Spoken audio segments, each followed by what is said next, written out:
শুভ অষ্টমী সবাইকে। সকাল সকাল রেডি হয়ে গেছি আর আজকে 10:30 অবধি আমাদের লাস্ট অঞ্জলি হবে। আর এখন শুভঙ্কর রেডি হচ্ছে আর আমার ফড়িংও রেডি হবে। আর ফড়িং আজকে পরছে একটা স্পেশাল ড্রেস, সেটা কি দেখাচ্ছি আপনাদের, দাঁড়ান। এই যে ফড়িংকে এখন আমি পরাচ্ছিলাম শাড়ি। আমি এইবারে অষ্টমীতে আমার শুভঙ্করের ফড়িংয়ের আর কি ম্যাচিং করে ড্রেস কিনেছি। ফড়িংয়ের এই পিঙ্ক কালারের যখন আমি শাড়িটা কিনলাম আর ইয়েলো কালারের ব্লাউজটা ছিল, ওটা সেট ছিল। ওটা যেই কিনেছি, কেনার পরে আমার দেখলাম আমার দোকানে এই শাড়িটা, যেটা আমার খুব পছন্দ ছিল, তো আমিও চট করে এই শাড়িটা নিয়ে নিয়েছিলাম। আর এই ব্লাউজটা মিষ্টি কিনেছিল, মিষ্টির হয়নি, সো এই ব্লাউজটা দিয়েই আমি শাড়িটা পেয়ার করে পরে নিয়েছি। আমি আর শুভঙ্করের জন্যও একটা পিঙ্ক কালারের আর কি মানে পাঞ্জাবি অর্ডার করেছি। কি কিউট দেখাচ্ছে দেখুন ওকে, আর কি দুষ্টুমি করছে শাড়ি পরতে গিয়ে, আর বেশ খুশিও হচ্ছে। মামুনি শাড়ি পরে না, তো ও শাড়ি পরতে পেরেছে, খুব খুশি। আর এই যে দেখুন কি কিউট দেখাচ্ছে, বাপরে বাপরে বাপ, মানে ডিভা হয় না, ডিভা দেখাচ্ছে। সবাই ওকে দেখছে যে ও এত এরকম সুন্দর করে শাড়ি পরে হাঁটছে টুকুস টুকুস করে, সবাই আর কি। যাই হোক, চাই চলুন না অঞ্জলিটা দিয়ে দিই। অঞ্জলি দেওয়া হয়ে গেছে, এইবারে আমাদের ফটো তুলবো। এই যে ভাই, মিষ্টি, বনু, তো ফটোটা তুলে নিই, তারপর বাড়ি যাব।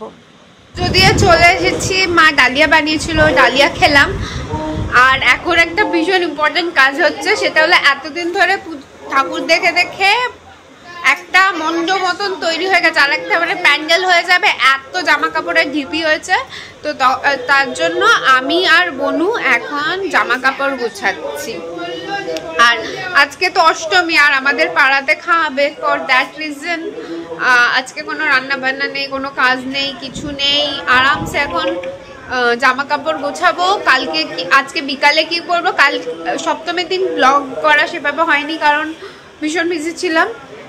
সপ্তমী কালকে রাতে আমি যেটা পরেছিলাম সেটাতে কোনো ছবি হয়নি, তো আজকে আমি আবার সেই ড্রেসটা পরে চলে যাব।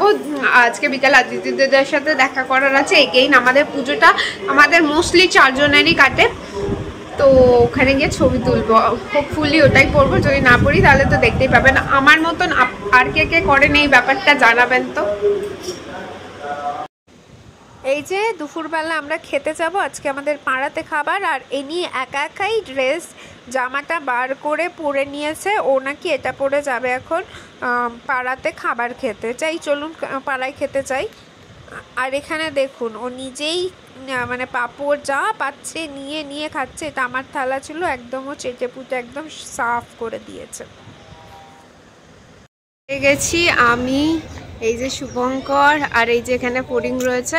আজকের কিছু প্ল্যান নেই, আদিতি দিদিদের সাথে বেরোনোর প্ল্যান ছিল, কিন্তু আদিতি দিদি এখন শরীর খারাপ হয়ে গেছে, সো আমরা ভাবলাম যে টিনটিনের যে জামাটা আছে সেটাই দিয়ে আসি। দেখুন কি গরম পড়েছে, ঘেমে গেছি একদম। চলুন যাওয়া যাক। এখন চলে এসেছি সেক্টর 5, আদিতি দিদিদের বাড়িতে দেওয়া হয়ে গেছে জামা। কোনো ভিডিও নিতে পারিনি, আমরা এসেছিলাম গালাঘাটে, আর ওটাতে খুব ভিড় ছিল, তো তার জন্যই আমরা এখন টেকঅ্যাওয়ে করে নিচ্ছি। টেকঅ্যাওয়ে করে নিয়ে বাড়িতে গিয়ে খাবো। এখন বাজে রাত 1:30, আর আমরা আর ওয়েট করতে পারিনি, ভীষণ খিদা পেয়েছে আমার আর শুভঙ্করের। সো এই দেখুন মালাই চিকেনটা, এটা মালাই চিকেন হবে, এটা কি দারুণ দেখতে। আর এখানে হচ্ছে গিয়ে মালাই চিকেনটা প্রিপারেশন করছিল, আর আমরা সেটাই নিয়ে যাব বাড়িতে। আপনার গালাভাট কিন্তু খুব একদম ট্রাই করবে, ভীষণ ভালো খাবার। আর পরের ভিডিওগুলো আর কিছু করিনি, কারণ আর মানে এত খিদে পেয়েছিল, ঝটপট করে খেয়ে নিয়েছি, টায়ার্ডও ছিলাম খুব। যাই হোক, আজকের ব্লগটা এখানেই শেষ করলাম।